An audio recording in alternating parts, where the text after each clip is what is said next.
Bago natin umpisahan ang video na ito mga idol, siguradong nakasubscribe ka sa ating channel at pakipindot na rin ang notification bell para lagi kang updated sa susunod nating video. Parang nawala ka pa rin maliit na batang lalaki, salamat sa iyo. Nasira ang bike ko, maghintay ka lang hanggang sa umalis tayo sa track na ito, sinisigurado kung masisira ka. Sabi naman ni Xiao Fizi, sino nagsabi na natalo na kami, tandaan.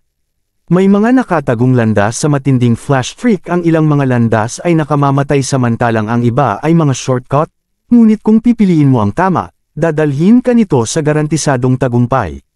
Sa panahon ng karera, gagamitin ko ang mga code na A, B, C at D upang kumatawan pataas pababa sa kaliwa at kanan ayon sa pagkakabanggit.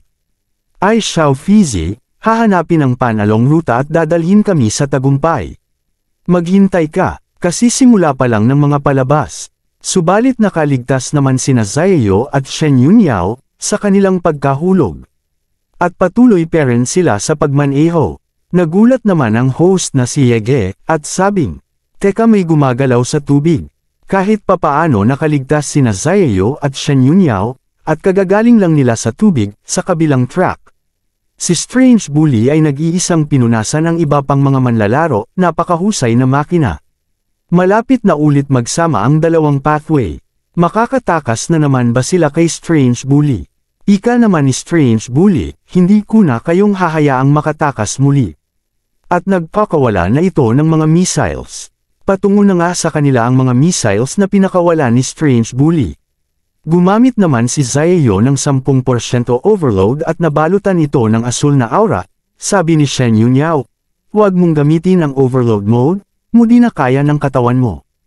Ika naman ni Zaeyo, "Wala nang iba, baka tayo ay matatalo. Ang aking katawan ay patuloy na masisira," at nagpakawala ito ng isang slash patungo sa mga missiles at ito'y tinamaan at sumabog. Sabi naman ng host, ginamit ni Zaeyo ang kanyang huling paglipat mula sa sentro ng gambling ng Golden Toad at winasak ang pag-atake ni Strange Bully. Ika naman ni Strange Bully, "Alam kong ito ay ang magkakaibang espada," at nagpakawala ulit ito nag-missiles, at sabing karaniwang hindi ko gagamitin ang hakbang na ito sa karaniwang mga manlalaro, itinaas niya ang kanyang kamay. At nag-iipon ito ng enerhiya at sabing, "Ngunit dahil ikaw ang may hawak ng magkaibang espada, hindi ako magpipigil." Tumigil naman ang missiles at may lumalabas dito ng kuryente at ginamit niya ang heavy pressure. Ilang sandali lamang ay may lumabas na presyon sa lahat ng missiles. Ika naman ng host na si Yege.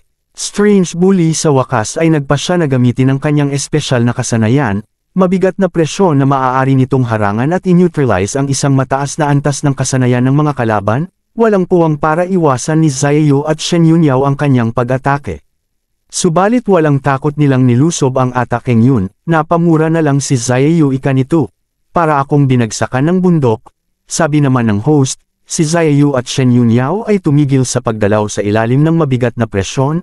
Kahit na ang kanilang pagganap ay kamangha-mangha sa ngayon, wala sila kumpara kay Strange Bully, halos nasa finish line na, siguro. Sisirain niya ang record sa pagkakataong ito. Nangangamba naman si Xiao Fizi, sabi nito parang hindi talaga natin siya matatalo. Ika naman ni Zaeyo, "Anong basura ang ibinubulalas mo, Xiao Fizi?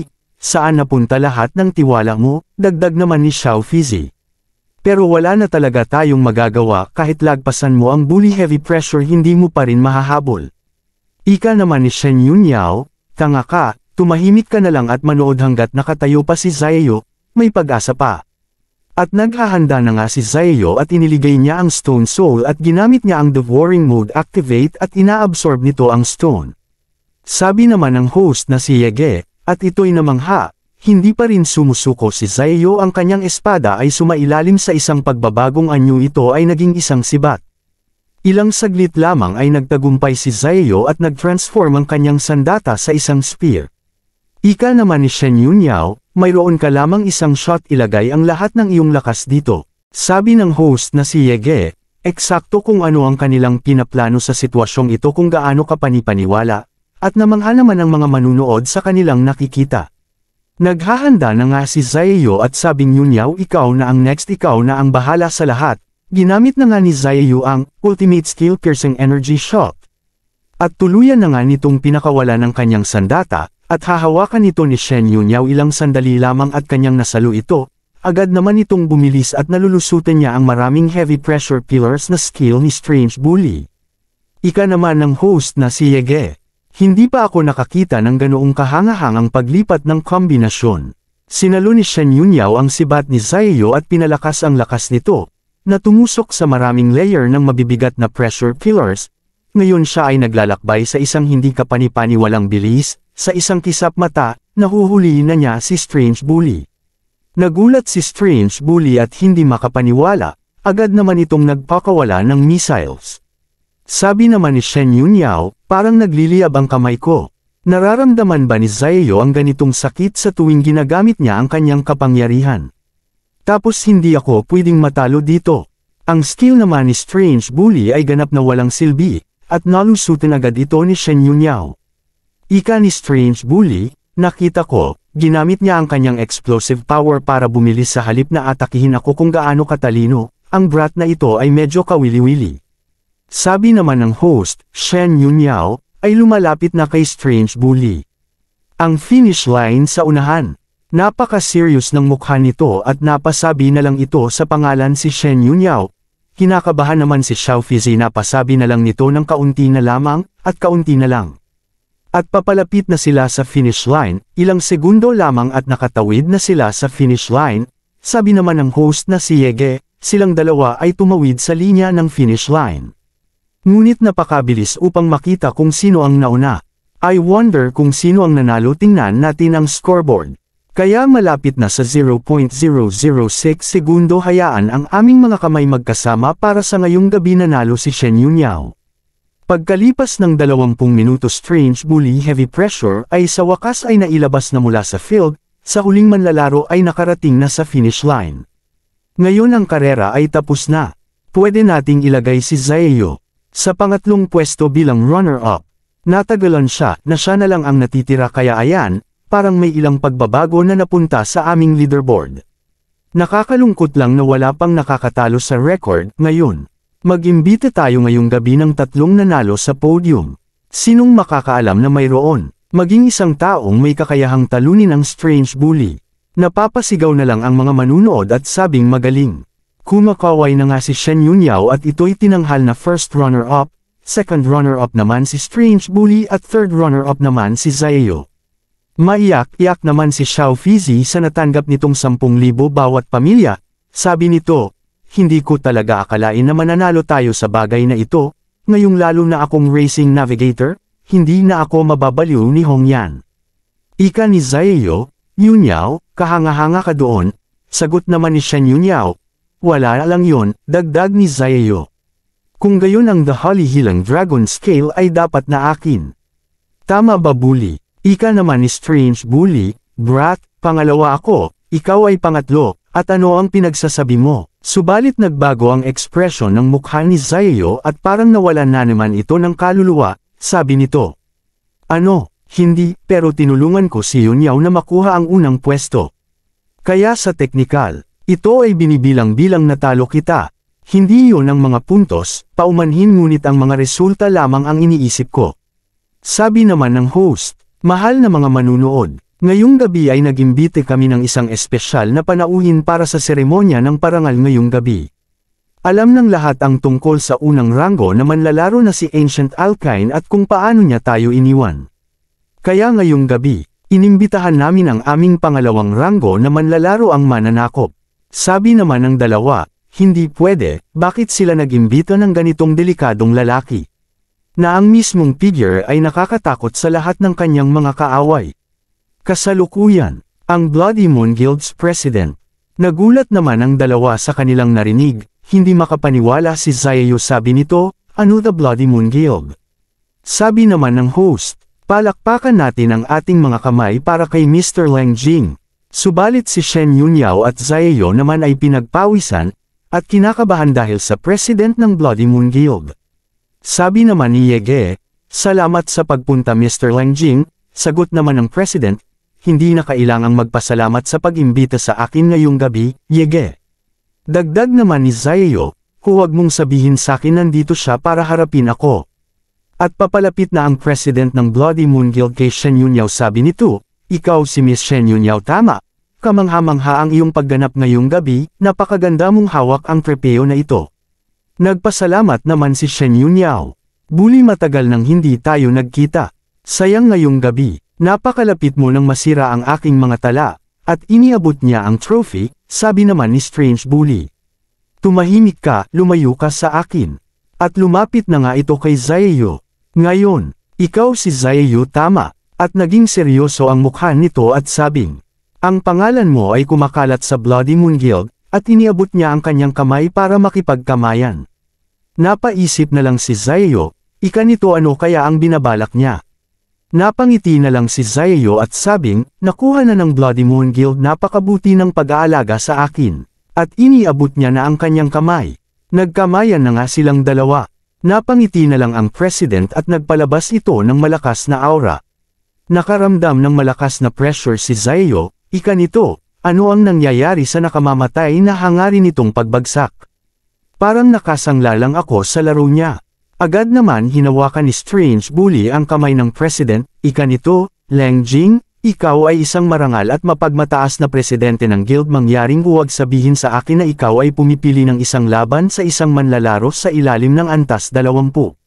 Natawa naman ito at sabing, pasensya na, siya ang bagong welder ng heterogeneous na espada pagkatapos ng lahat. Medyo na-excite lang ako, napamura na lang si Zaeyo at sabing, nag-shake hands lang kami ng ilang segundo, pero nilinaw niya na mas makapangyarihan siya kaysa sa akin. Sabi naman ng president, huwag kang mag-alala Zaeyo, hindi ako nandito para magdulot ng gulo, sa katunayan ay, may magandang balita para sa iyo. Makinig kayong lahat. Ako si Leng Jing, president ng Bloody Moon Guild. Planong buksan ang Red Dragon Refining Domain sa loob ng 2 linggo. Sinuman sa itaas ng antas ng 40 ay maaaring makilahok kasama ang pagkakataon ng mga pambihirang kagamitan. Ang taong matatalo ng pinakamaraming boss ay magkakaroon ng pagkakataong sumali sa Bloody Moon Guild. Nagulat naman si Zaeyo at Shen Yunyaw sa kanilang narinig. Ang domain ng Red Dragon Refining ay hindi kung saan nagmula ang Holy Hilang Dragon Scale. Tuwang-tuwa naman ang mga manunood at sigaw nila. Nakakamangha ang Big Four, sa wakas ay handang huminto. Hagang lahat ng S-level dungeons. Ito ay isang beses sa isang buhay na pagkakataon. Bloody Moon Guild magpakailanman. Ika naman ng president, sa inyong lahat ng hindi nasisiyahang manlalaro. Dalhin ang iyong makakaya sa domain at lumaban. Ang Bloody Moon Guild ay nagbibigay sa iyo ng pinakamahusay na karanasan. Zaeyo, mas mabuting wag na lang. Tumakas sa pagkakataong ito. Seryoso naman ang mukha ni Zaeyo at napatingin na lang ito sa president. Natapos na nga ang award ceremony. Bumalik na nga sila sa compound ni Strange Bully at ibibigay niya na ang Holy Hilang Dragon Scale. Kinukuha naman ni Zaeyo at sabing, kaya mo ba kami pinatawag dahil nagbago ang isip mo at ngayon payag kang ibigay sa akin? Subalit ika naman ni Strange Bully. Hindi ka nanalo kaya bakit ko ibibigay sa'yo, dagdag ni Zaeyo. Bakit mo kami pinatawag? Ika ni Strange Bully, si Shen Yunyaw ang nanalo. Ibibigay ko sa iyo ang Holy Hilang Dragon Scale na ito, Miss Yunyaw. Maaari bang maging kakaiba ang iyong law, ika? Sabi ni Zaeyo, paano ko gagamitin ang kakaibang bagay na ito? Sabi naman ni Shen Yunyaw, ikaw tanga? Pakigamit ang Holy Hilang Dragon Scale sa player na si Zaeyo. Agad naman bumalot ang Holy Hilang Dragon Scale sa buong katawan ni Zaeyo. Ilang sandali lamang at unti-unting nawawala ang itim sa HP bar ni Zaeyo. Dagdag nito, salamat sa Diyos ito ay gumana. Bumalik na sa normal ang HP bar ko. Ngayon kailangan ko lang pumunta sa Red Refining Dragon Domain para makakuha ng ilan pa para permanenteng maalis ang side effect na ito. Ika naman ni Shen Yunyaw, hey Zaeyo, ngayong nakuha mo na ang gusto mo, nakalimutan mo na ba ang ipinagagawa sa iyo ni Little Onesie? Sabi naman ni Zaeyo, Little na Onesie, ngayon na binanggit mo ito. Bago ako umalis ay hiniling sa akin ni Onesie na ihatid ang liham na ito sa iyo dito. Hinampas naman ni Strange Bully ang letter at sabing, huwag kang maglakas loob, banggitin ang anumang bagay tungkol sa kanya kapag nasa paligid ako. At biglang may lumabas na isang bagay at ito'y umilo at naglabas ng berdeng kuryente. Strange Bully ay nakita sa malapit na nagsisimula sa automatikong pag-activate. paglabas ng boltahe, agad naman na kuryente si Strange Bully. Tanong na lang ni Zayo kung ano ang nangyayari. Dagdag ni Xiao Wenzi, mahal na Bully Chan ngayong natanggap mo na ang recording na ito. Gusto kong ipakita sa iyo ang imbensyon na ginawa ko pagkatapos ng mga taon ng pananaliksik na 100% ang pagtanggal, at ako na Little Wenzi ay umukod ibalik ka sa iyong orihinal na cute na estado. Napamura na lang si Strange Bully at agad niyang sinira ang recording at sabing umalis kayong dalawa sa paningin ko. Kinakabahan naman ang dalawa sa nangyayari kay Strange Bully. Sabi ni Shen Yunyao, ngunit ang aking instincts ay nagsasabi sa akin na may isang kakilakilabot na mangyayari. Ika naman ni Zayo, hindi ba dapat manatili tayo at tumulong? Subalit nagka-crack na ang armor ni Strange Bully. Nagulat na lang ang dalawa sa kanilang nakita, ilang sandali lamang at tuluyan nang nasira ang armor ni Strange Bully, at lumabas ang totoong anyo nito. Isa palang magandang babaeng sexy si Strange Bully. Ika nito, sinabi ko sa inyong dalawa na umalis, nagpakawala ito ng aura sa kanyang kamay, at handa nang umatake, at sabing pero ngayong nakita nyo na kung ano talaga ang itsura ko. Kinakabahan naman ang dalawa sa nangyayari, sabi ni Zayo, Strange Bully, I mean Miss Bully, hindi talaga namin sinasadya. At hinampos niya ang kanyang kamay sa bakal at ito'y nabitak sa lakas, at sabing, lahat ng ito ay dahil kay Little Wenzi, hindi bale, at ito'y napaupo, ika nito. Kayong dalawa ay may gamit pa rin sa akin kaya hindi ko kayo sasaktan. Ngunit dapat mong isumpa ang iyong sarili sa lihim. Napabuntong hininga na lang si Zayo, napasagot na lang ito ng opo ma'am. Nagpakilala na nga ang babae, siya si Yabiao, ika ni Zayo, so Bully ay hindi mo tunay na pangalan. Napapikit na lang si Yabiao at naalala niya ang sinabi ni Xiao Wenzi sa kanya. Hi Niece, ang ganda mo, bagong member ng guild, ano pangalan mo? Bakit lagi mo akong binabaliwala? Kung patuloy mo akong binabaliwala tatawagan kitang Miss Bully. Ang ibig sabihin ng bully ay huwag pansinin. Sabi naman ni Yabiao, anyways hindi mo ako matatawag na bully kapag nasa form din ako. Nabanggit mo ba ang pagpunta sa domain ng Red Refining Dragon ngayon? Sabi naman ni Zayo, syempre pagkatapos ng lahat, ito ay isang antas ng dungeon, may mga Holy Healing Dragon scale na nagpapagaling, bihirang kagamitan at isang toneladang puntos, walang paraan na papalampasin ko ang ganitong pagkakataon. Ika naman ni Yabiao, akala mo ba napakadali mong bibitawan ni Leng Jing? Alam mo ba, na si Leng Jing ay may hawak ding magkaibang espada? Ang Leng Jing na kilala ko ay laging tuso at malihim, para sa lahat ng kilala kita maaring nabubuhay lang ngayon dahil gusto kanya, at ngayon.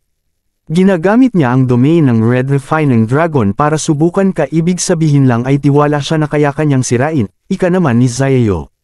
Ngunit kailangan kong magpatuloy. Maaari kong gamitin ang takot bilang isang dahilan magpakailanman tama. Sabi ni Yabiao, tanga ka, sino ang nagsabi sa iyo na magtago at matakot? Sinasabi ko sa iyo na maging mas malakas para sa akin, maituturo ko sa iyo ang totoong paraan ng paggamit ng magkaibang espada, ika naman ni Zayo. Pero bakit gusto mo akong tulungan sapat na ang naitulong mo sa akin sa pamamagitan ng pagbibigay sa akin ng Holy Healing Dragon Scale? Sabi naman ni Yabiao, walang tunay na dahilan, sabihin na lang natin na gusto ko. At isang pitik lang ng kanyang daliri ay lumitaw ang isang portal. Ika ni Zayo, isang portal saglit lang at hindi pa ako pumayag, habang nagsasalita naman si Zayo at biglang sinipa ito sa mukha at sabing tumahimik ka. Tumilapo na lang ito sa portal. At napasabi na lang si Shen Yunyao sa pangalan ni Zayo. Ilang sandali lamang at nahulog na sa loob si Zayo. Napamura na lang ito at sabing, anong klaseng babae yon? Teka, nasaan ako? At biglang lumitaw si Yabiao sa harapan ni Zayo at sabi nito, ito ang training ground ko, at dito ko kayo sasanayin. Napangiti naman si Zayo, sabi nito, seryoso ka? Sabi naman ni Yabiao, nagpasya ka pa ngayon. Talunin ako o maghanda sa pagkatalo.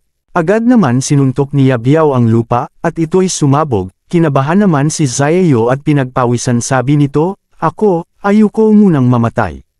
Sabi naman ni Yabiao, kung hindi ka magsisimulang magseryoso kaagad, agad naman itong sumugod para umatake at sabing, pagkatapos ay dapat kang maging handa na lapirat na parang surot.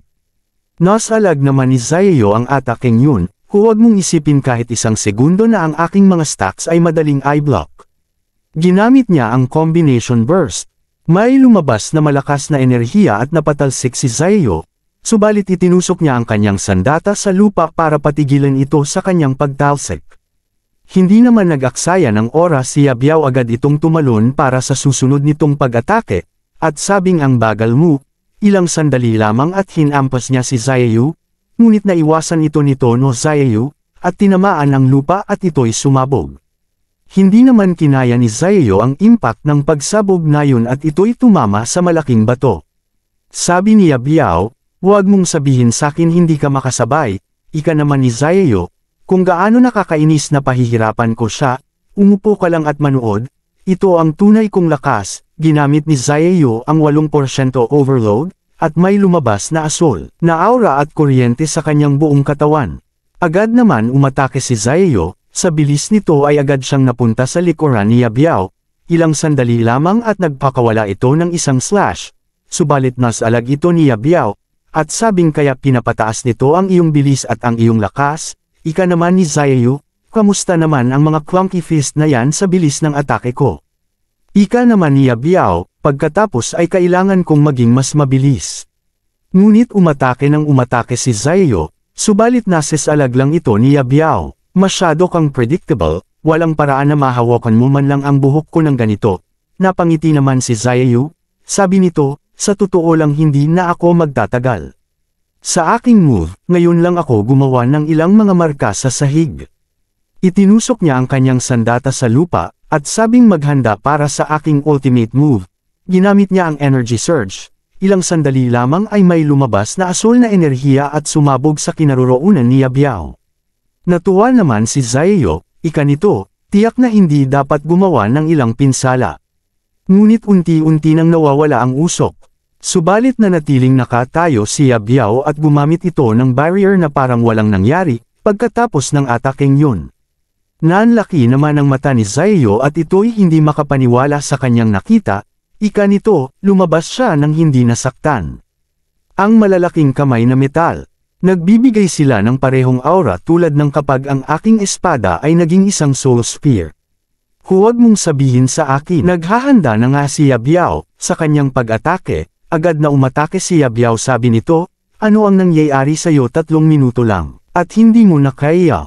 Subalit kinakabahan at pinagpapawisan, si Zayo at sabi nito, hindi ko ito maiiwasan, naubos ko na ang paggamit sa overload noong extreme flash, ang katawan ko ay umabot na sa limitasyon. Ilang segundo lamang at nahuli na nga si Zayo, ngunit agad naman nag-surrender ito. Sabi naman ni Yabiao, mahina ka pa rin. Nag-activate din ako, ng heterogeneous sword, para dito, dagdag ni Zayo. Alam kong ang iyong kagamitan ay isang heterogeneous sword. Di ba? Ika naman ni Yabiao, oo, ang heterogeneous na espada ay isang sandata lamang na maaaring gumising ng isang bagong anyo sa ilalim ng mga partikular na kondisyon, ang tinatawag na manifestasyon. Ang magkakaibang anyo ng espada ng bawat gumagamit ay maaaring mag-iba batay sa kanilang pangangatawan at kalooban. Ang aking heterogeneous na espada ay maaaring magpakita pagkatapos ng matagumpay na paglanding ng isang tiyak na bilang ng mga pag-atake. Para sa iyo, ipinapalagay ko na ito ay makikita pagkatapos ng pagkonsumo ng isang tiyak na halaga ng enerhiya. Tama ba ako? Ngunit kahit na matutunan mo kung paano kontrolin ang iyong mga sandata na ipinakita sa anyo, hindi mo pa rin ako matatalo. Ito ay dahil ang iyong manifestation ay hindi makakasabay sa mga hinihingi ng bilis ng labanan. At hinagis niya si Zayo sa malaking bato, dagdag pa nito. Masyado kang umaasa sa power mode mo. Madalas mong gamitin ang lahat ng iyong enerhiya na nauubos sa labanan kaya. Sa sandaling makatagpo ka ng hindi matatalo na kaaway na tulad ko. Nagiging kahinaan mo ang short-term fighting tactics mo. Sabi naman ni Zayo, ngunit paano ko pa mapupuksa ang aking devouring blade? Ito ay hindi isang napaka-passive na sandata. Ika naman ni Yabiao, ang iyong paraan ng pag-iisip ay nagpapakita na ikaw ay pinipigilan ng devouring blade. Kung gusto mong maging mas malakas, kailangan mong malampasan ito. Kung maaalala ko ng tama, ang soul stone na ginamit mo para i-activate ang iyong manifestation ay isang bihirang energy item. Kung gusto mong lumakas, kailangan mong buhayin ang susunod na antas ng pagpapakita.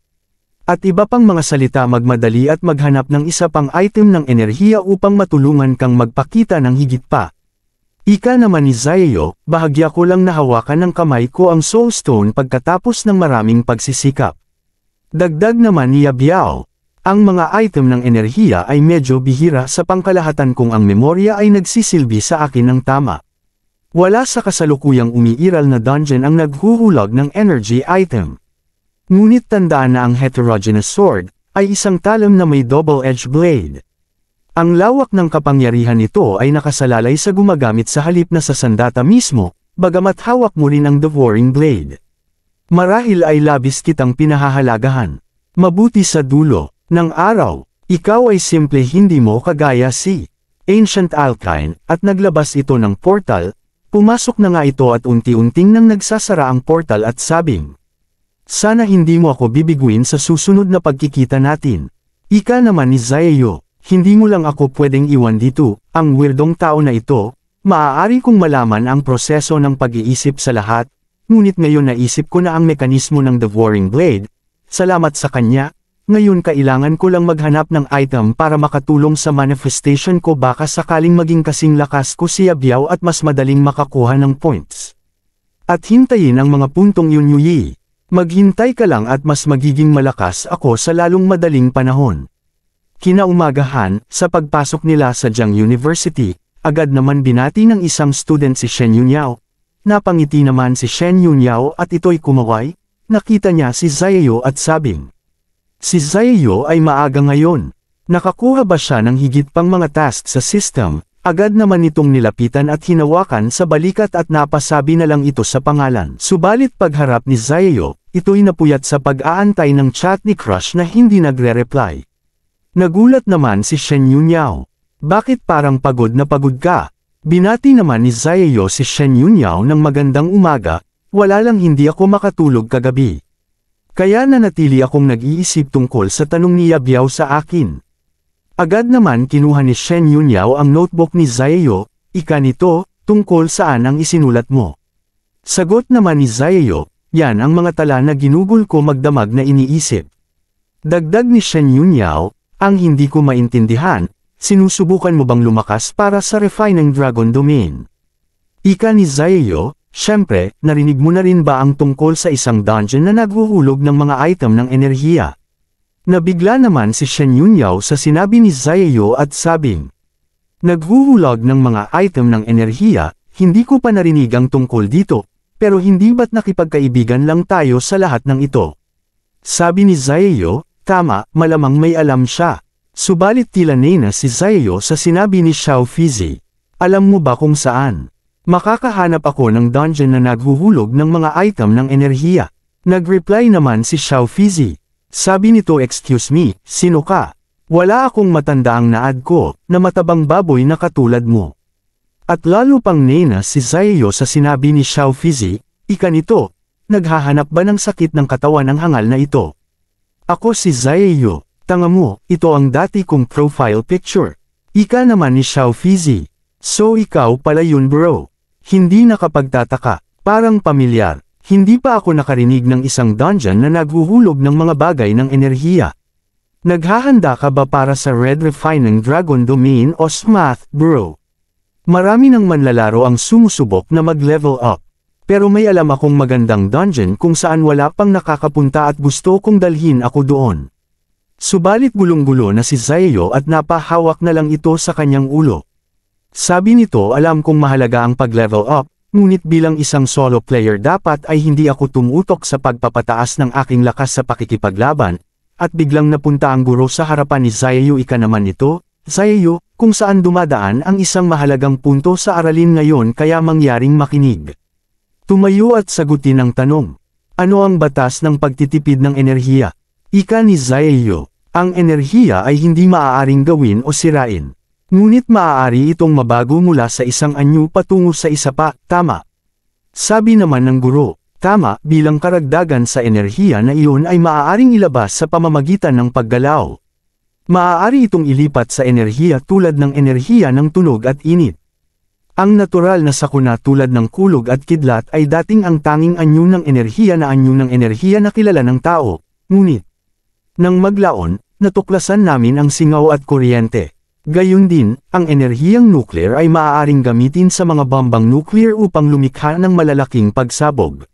Ngunit kung gagamitin ng maayos, mahusay na magagawang nuclear-powered aircrafts na maaaring tumagal ng 10 taon. Ika naman ni Zayo, sinasabi mo ba na maaari nating gamitin ang batas ng pagtitipid ng enerhiya upang kontrolin ang enerhiya? Sabi naman ng guro, oo, hanggat natututo ang sangkatauhan na gamitin ang enerhiya, maaari nating dalhin ang mundo sa isang bagong panahon, at ang sibilisasyon ng tao ay maaaring mabuhay ng walang limitasyon. Napahawak naman sa bibig si Zayo at ito'y napabulong. Walang limitasyon ang pagkontrol sa enerhiya. Tapos siguro, at ito'y napasigaw na lang, ika nito. Nakuha ko na, sabi ng guro, nalaman mo na ba ang sagot sa pisara? Pagkatapos ay mangyaring, subalit biglang napatakbo si Zayo at sabing guro, bigla sumakit ang tiyan ko, pupunta muna ako sa Cree.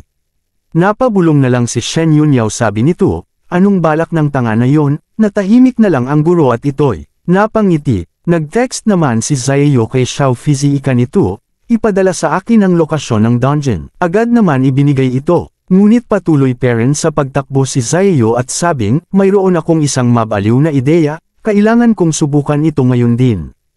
Ilang sandali lamang at nakarating na si Zayo, ika nito nandito na ako pag-usapan natin kung anong uri ng dungeon na ito. Papasok na nga ito sa portal, ilang segundo lamang at nakapasok na si Zayo, ito ay isang C-rank dungeon deserted border. Tuwang-tuwa naman si Zayo sabi nito, sige, nasaan ka? Lumabas ang maliliit na mandurumog. Subalit napasigaw na lang si Xiao Fizi ika nito, kuya tumakbo ka na. Nagulat naman si Zayo at ito'y napalingon sa kanyang likod. Nakita niya si Betong na hawak-hawak si Xiao Fizi at ito'y nakagapas. Sabi ni Betong, Zayo matagal nang hindi tayo nagkita. Sabi naman ni Xiao Fizi, bro siya yung nagpadala ng location message sa'yo. Ito ay isang bitag. Agad naman hinagis ni Betong sa pader si Xiao Fizi, at sabing nakakainis ka tanga.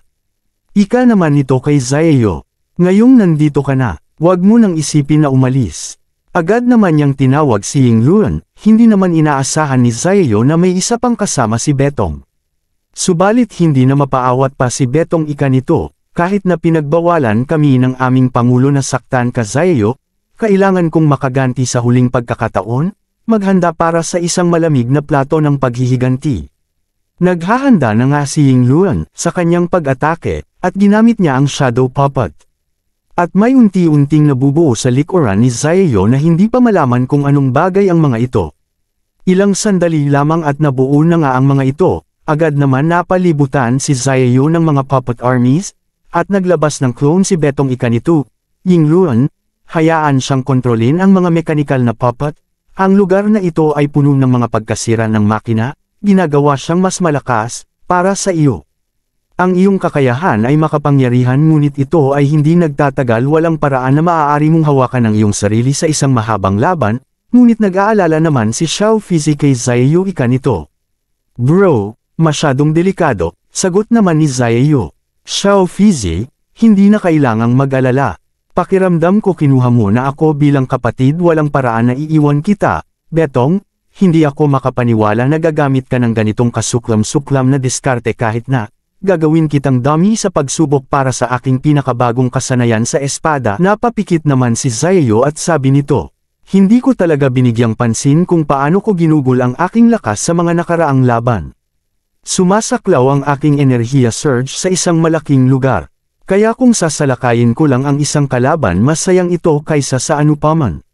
Sinasaklaw ng overload mode ang aking katawan sa enerhiya at pinapabuti ang aking pangkalahatang bilis at lakas ngunit pinabilis din ito ang bilis kung saan ginagamit ang enerhiya, at dahil limitado ang aking enerhiya, nangangahulugan ito na kailangan ko lamang ituon ang lahat ng aking enerhiya sa pagtalo sa isang kalaban sa halip na magpakawala ng isang napakalaking malakas na pag-atake.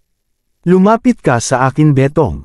Ika naman ni Betong, itigil ang pambabala, wala kang pagkakataong mabuhay, subalit naghahanda na ang mga puppet armies at sila ay pasugod.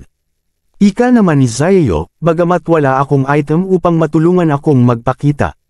At naalala niya ang sinabi ni Yabiao sa kanya, kung gusto mong lumakas, kailangan mong i-activate ang susunod na level ng manifestation.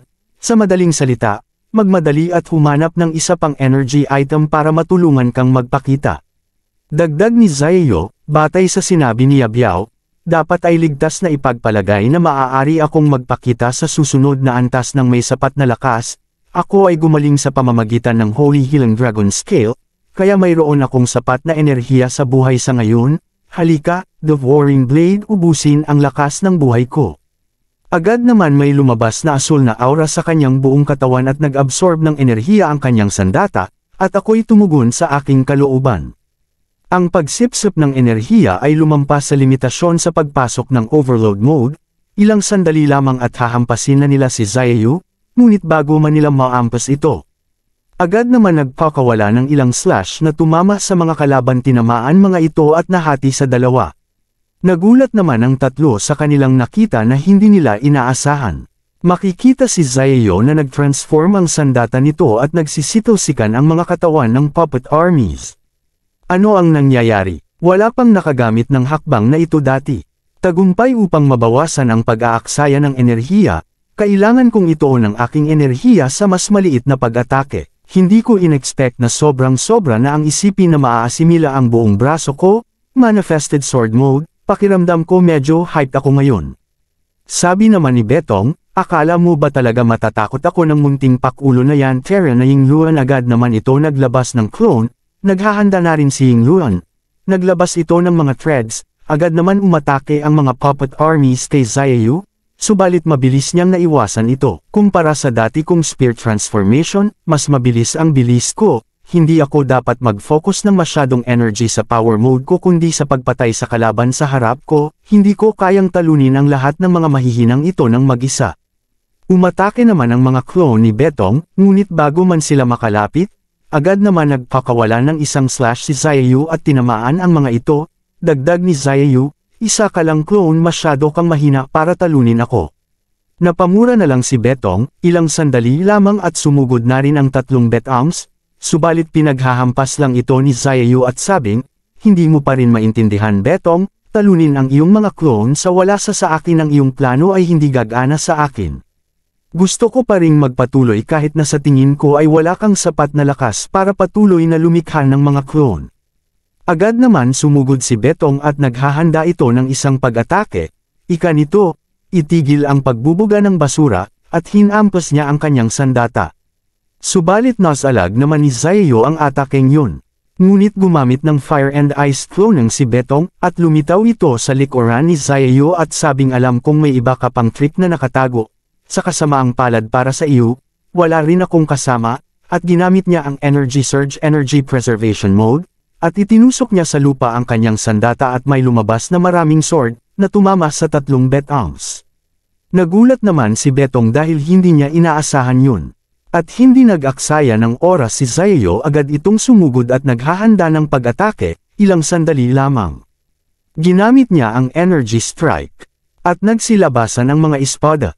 Nasalag naman nito ni Betong, subalit, naputol ang sandata nito sa lakas ng atakeng yun, at tumalsik sa bato.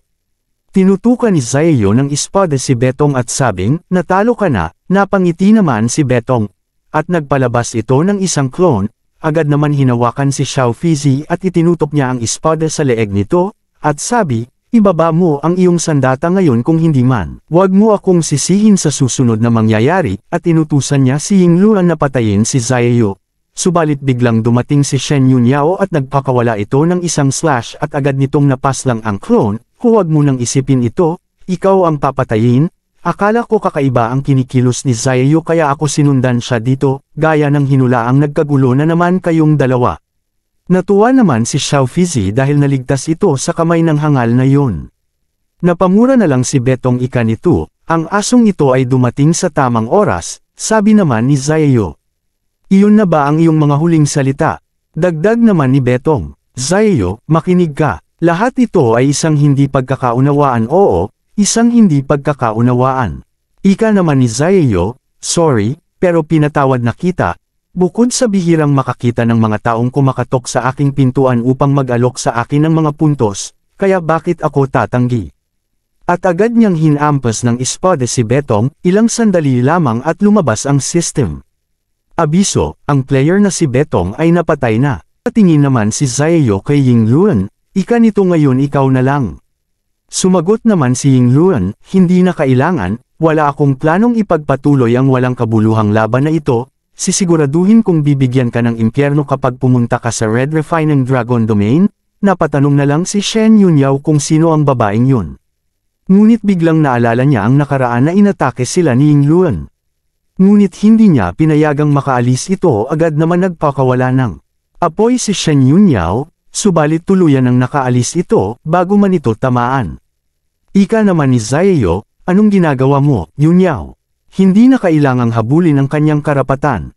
Ngunit napatakbo at napasigaw naman si Xiao Fizi, at niyakap niya ang tuhod ni Zayo. At sabing, "Bro, maraming salamat sa pagligtas mo sa akin na aking hari, hindi, aking makapangyarihang Diyos, magiging alipin mo ako mula rito." Tugon ni Zayo, "Hindi na kailangan magpasalamat, sa totoo lang, ang tanging dahilan kung bakit ka napunta sa sitwasyon ay dahil sa akin." Napangiti naman si Xiao Fizi, "Ika nito, mabuti kung ilalagay mo ito ng ganyan, may utang ka sa akin bro." Nagsalita naman si Shen Yunyao, "Hindi ligtas dito, alis muna tayo, mamaya na tayo mag-usap," dagdag ni Xiao Fizi. "Paano ang pagpunta sa aking bahay at doon na lang tayo mag-usap? Malaki ang bahay ko." Napatanong naman si Zayo, "Hoy, Xiao Fizi, hindi ba ito masyadong marami? Huwag mong sabihing binili mo ito sa pamamagitan ng pag-convert ng iyong mga puntos?" Sagot naman ni Xiao Fizi, "Bakit ko naman gagawin yun? Ito ay pag-aari ng aking ama, ang lokal na tycoon, ngunit may lumalabas sa pintuan." "Ika nito, bumalik ba ang young master?" Ilang segundo lamang at nakalabas na ang tatlong magagandang babae na katulong at sabing, "Young master, nakabalik ka na sa wakas." Hindi naman makapaniwala sa nakita ni Zayo, sabi nito mga kasambahay. "Ganito ba ang buhay ng 1%? Agad naman niyakap si Xiao Fizi ng isang babae, dagdag nito, "Tumakas ka ng 2 araw.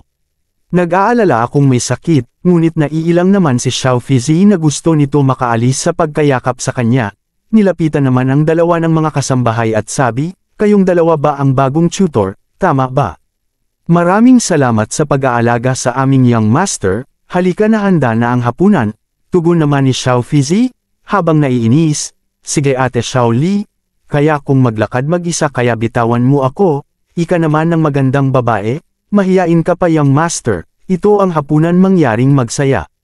Subalit makikita sa mukha ni Zayo na ito'y natatakot, dagdag ni Xiao Li, "Mangyaring sabihin sa akin kung mayroon ka pang kailangan young master."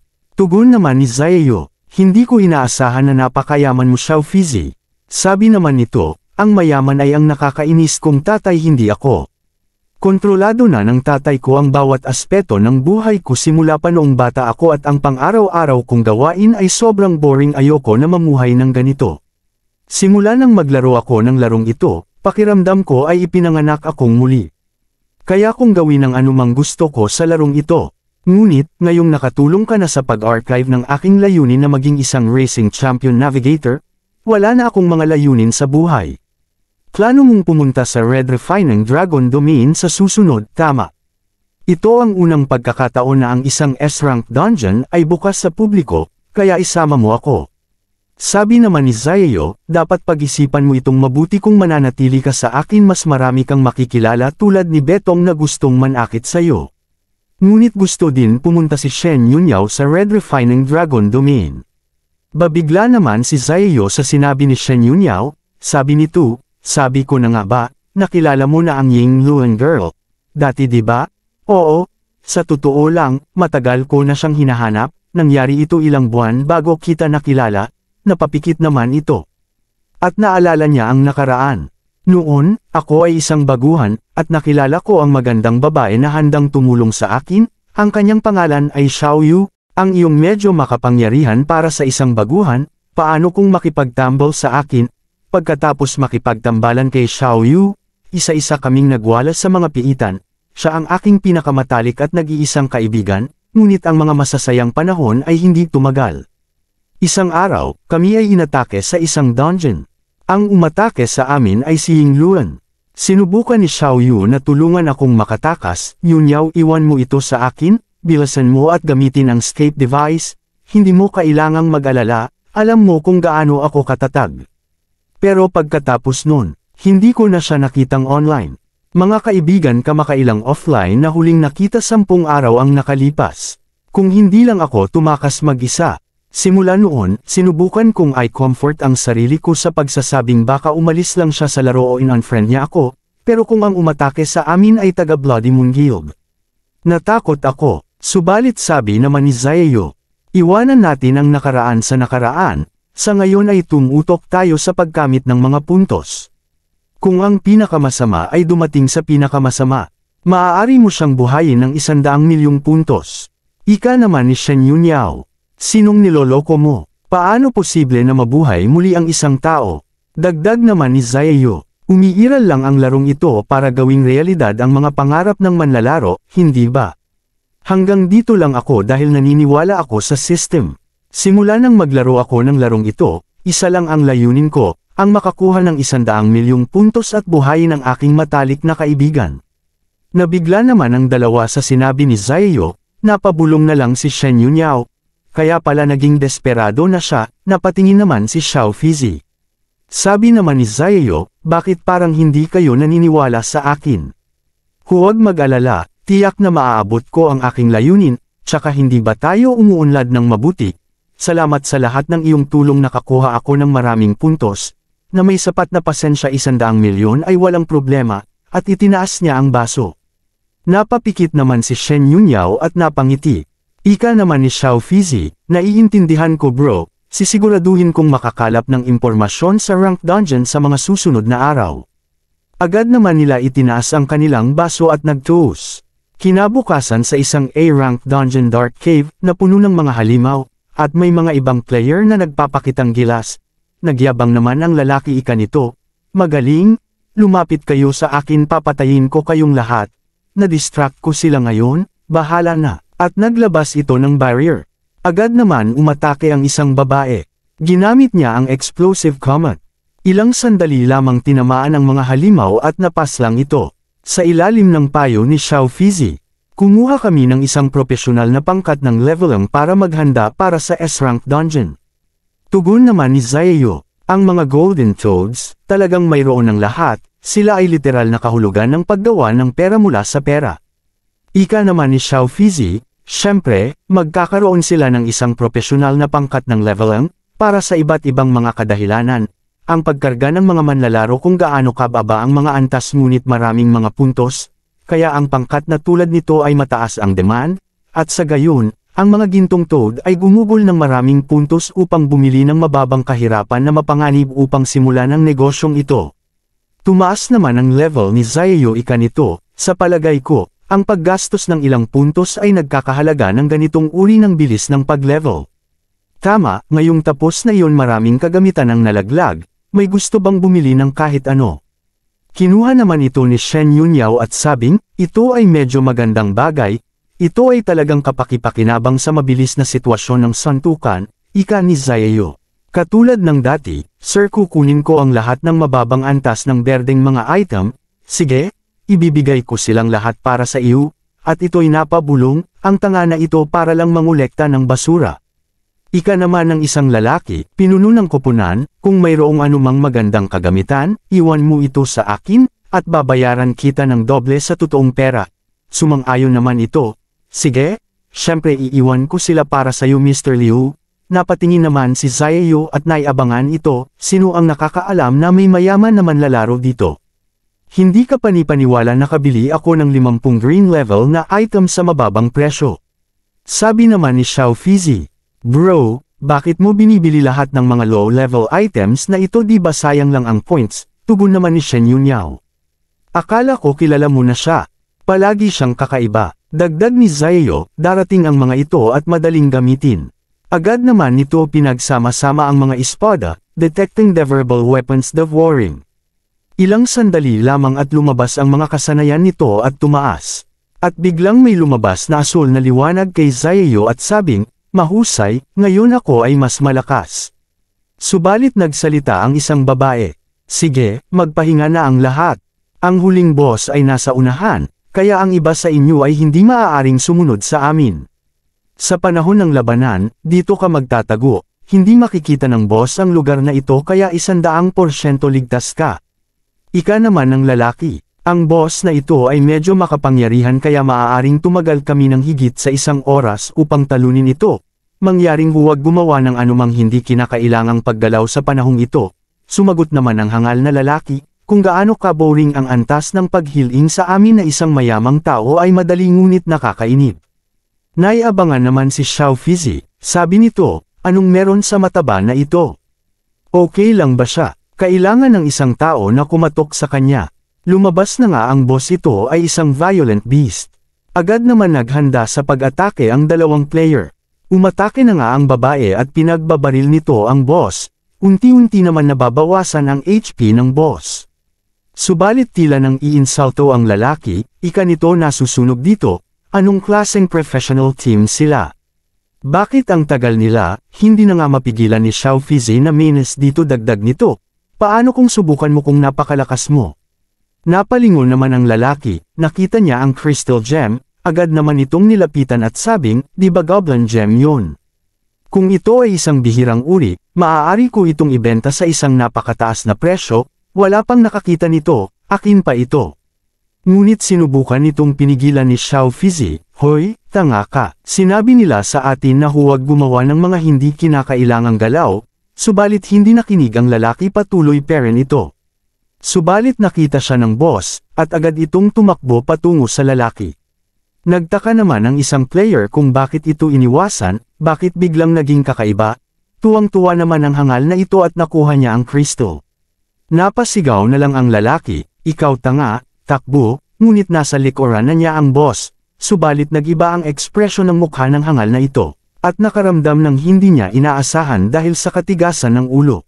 Ilang sandali lamang at hinampas ito ng boss at namatay. Napamura na lang ang babae, kung magpapatuloy ito, lahat ng kliyente ay papatayin. Ngunit tahimik at kalmado lang si Zayo habang nakatingin ito sa boss. Habang takot naman ang dalawang babae sa kanilang nakita, at sabing ano bang nangyayari ayoko pang mamatay. Agad naman umatake ang boss, at hahampasin na si Zayo.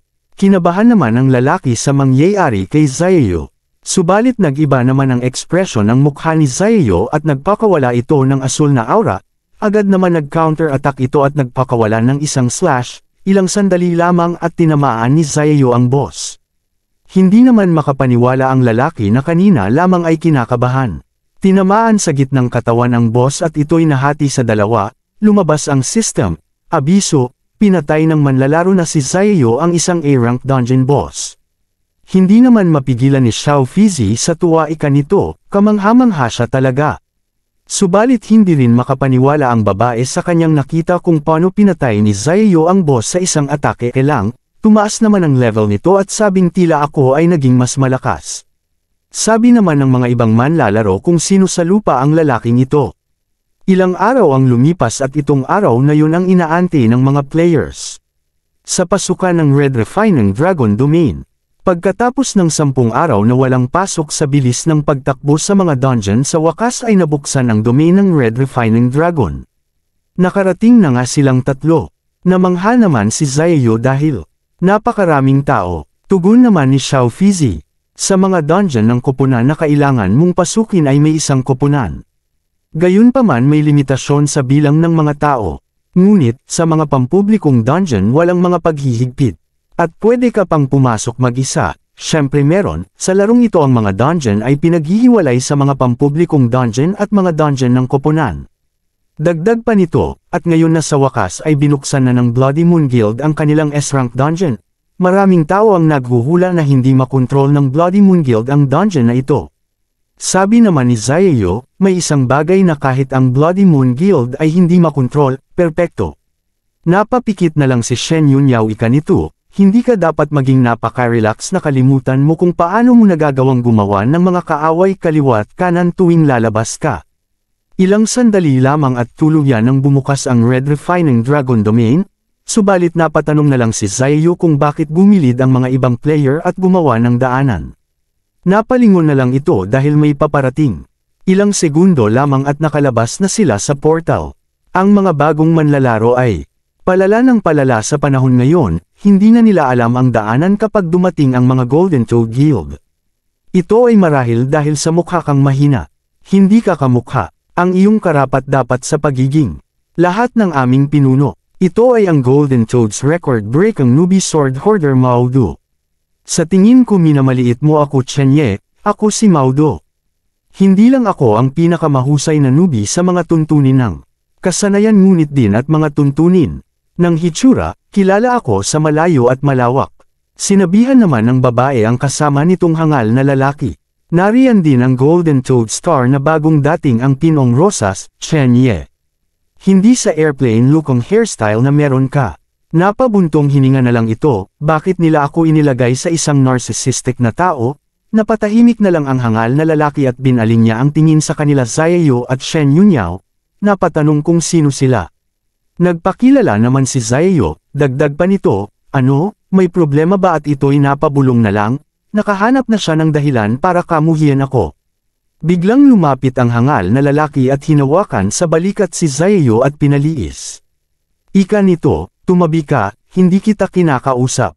Dumiretso ito kay Shen Yunyao. Ang iyong pagganap sa panahon ng Extreme Flash ay talagang maganda. Nanggigihil naman si Xiaoyu at gusto nitong hampasin ng 10,000 bawat pamilya ang hangal na ito.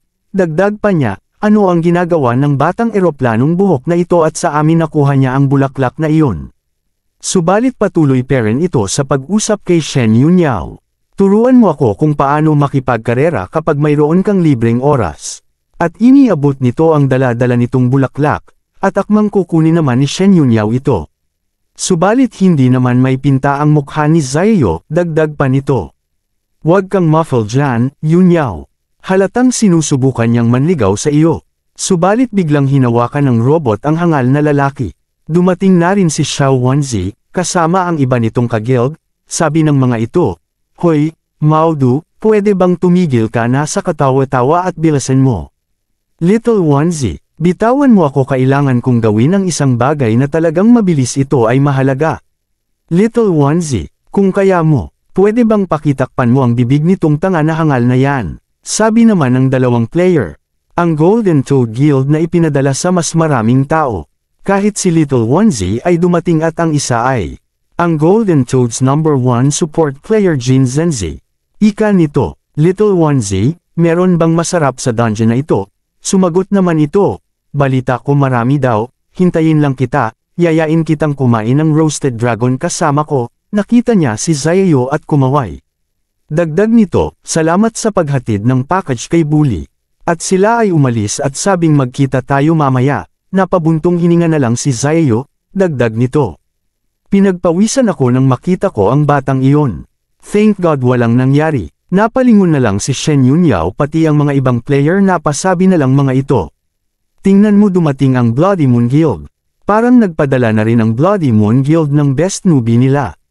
Subalit ang mga alingaw-ngaw ay hindi mabibigo na lumalabas ay ang numero 1 pumatay. Ang lalaking The Ghost Man, Zintian, subalit gustong sumugod ni Shen Yunyao. Ngunit hinarangan siya ni Xiaoyu at sabing, huwag kang gumawa ng kahit ano sa ngayon, hindi ito ang tamang oras. At biglang may umatake sa kanila Zintian, agad naman sinalo ng alaga nito. Ilang sandali lamang at sumabog ng malakas, napasabi na lang ang mga ibang player kung sinong tanga ang inilunsad ang isang pag-atake dito. Subalit hindi sila nagalusan sa pagsabog na yun, at sinisisi nila si Zintian. Dagdag pa nila, ikaw ang pumatay sa buong guild namin, sabi naman ng ibang player. Okay lang ba sa pag-iisip ang mga tanga na ito? Saan sila nakakuha ng lakas ng loob para i-provoke ang Ghostman na si Zintian? Subalit mas pinili nilang maghiganti kahit na sila ay mamatay. At sila ay sumugod ng sabay-sabay. Napatingin naman si Zintian at ito'y seryoso na balak nitong tapusin agad sa isang atake lang, napasabi na lang nito ng mga kawawang insekto. Agad naman nito hinawakan ang kanyang sandata, dagdag pa nito. Pagkatapos ay hayaan niyo akong tuparin ang iyong mga kagustuhan. Bago man makalapit ang dalawang player, ngunit mabilis itong nagpakawalan ng maraming slash na sumalubong sa dalawang player. Ngunit nasalag naman nila ito, subalit nahati ang kanilang sandata sa lakas ng atakeng yun at tumalsik. Habang nanunood naman si Zayo, hindi niya maiwasan na makaramdam ito ng konting takot. Ika naman nito, kayong tatlo ni hindi karapat dapat napatayin ng mga kamay ko. Agad naman niya inutusan ang alaga nitong si Rakshamaru, at umatake na nga ito sa isang player. At ito'y sasakmalin, ngunit bago man ito masakmal ay biglang may lumabas na asul na barrier sa tatlong player. Nagulat naman ang ibang player sa kanilang nakita at ito ang Lion Guild. Dagdag pa ng mga ito, na kung paano pamahalaan upang gamitin ang isang enchanted kalasag mula sa ganoong distansya. Siya si Long Tian, ang elf swordman. Kasama naman niya si Ling Ran, the Holy Black Knight, na kayang mag-isa na kumuha ng isang rango na dungeon. Sabi naman nilang dalawa, kayong mga Bloody Moons ay hindi magagawang abusuhin ang inyong kapangyarihan hanggat nandito kaming Leon Guild, Zintian hindi kita hahayaang Year-Okon ang buong guild na ganyan. Ngunit ito'y tumalikod na at sila ay aalis nag-iwan pa ito ng salita. Umalis na tayo masyado ng maraming langaw at nadagdagan pa ito. Ika naman ni Long Tian, makinig ang lahat hanggat narito kaming mga lions, maghahari ang katarungan, anumang kasalanan ay mapaparusahan natin. Sabi naman ni Zayo, ito ba ang Lion Guild? Lahat tungkol sa hustisya, sila ay literal na kabaligtaran ng Golden Toad Guild, sagot naman ni Shen Yunyan. Siyempre, ang Lion Guild ay may posibilidad na manatili sa mahigpit na moral code at ito ang nag-iisang guild na kayang tumayo sa Bloody Moons. Ika naman ang ibang manlalaro. Kahit na ang Lion Guild ay sumali na, dahil hindi pa lumalabas ang Grey Mist Guild, ligtas bang ipagpalagay na hindi ka sasali? Pagkatapos ay hayaan ang aming turn sa pagpasok natin. Subalit may hamarang sa kanila sabi nito. Mangyaring itigil muna ang pagpasok. Ika naman ng mga players at sila'y napatanong kung sino ito. Kung bakit sila pinatigil sa pagpasok. Agad naman nagpakilala ito. Ako ang maintenance official dungeon na ito. Para sa Bloody Moon Guild. Mayroong 122 na aplikante para sa dungeon na ito. Masyadong marami yan. Kaya gagamitin ng Bloody Moon Guild ang lottery system para magpasya kung kailan ka papasok. Lahat ay random na nabigyan ng isang numero, mangyaring ilagay sa pagkakasunod-sunod ng iyong numero. Ika naman ng ibang player. Ang ibig sabihin nito ay magkahiwalay na papasok ang koponan. Nagpasalamat sa Diyos naman si Xiao Fizi, dahil ang numero nito ay 22 ito ay isa sa mga naunang numero, number 25 naman si Shen Yunyan. Dagdag pa ni Xiao Fizi, bro, ang swerte mo talaga. Ikaw ba at ang nangungunang 10 player na papasok? Ngunit nadismaya naman si Zayo at nagbago ang mukha nito dahil ang natanggap nitong number ay ang huling pwesto. Abangan sa next episode mga idol at salamat sa panunood, sana nagustuhan nyo ang ating video, ingat kayo palagi, God bless.